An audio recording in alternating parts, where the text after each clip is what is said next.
Hello mga kananay, ito nga gusto ko lang pong i-flex tong mga manok na ito. Kung mapapansin nyo po, ang lalaki ng mga katawan nila. Rhode Island chicken daw ang tawag sa mga manok na to. Ayan, super tataba. Parang gusto ko tuloy itinola. Ayan o, lalaki ng katawan. Ilang kilo kaya ito kapag kinatay, Ayan, so buhay probinsya, masarap po mag-alaga ng mga hayop kagaya po ng mga manok, pato, ayan, kambing, mga ganyan po, 'di ba?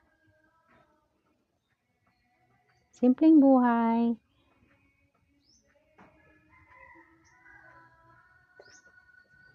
Sa buhay probinsya. Ayan, masarap din po ang itlog nila. Natikman na rin po namin.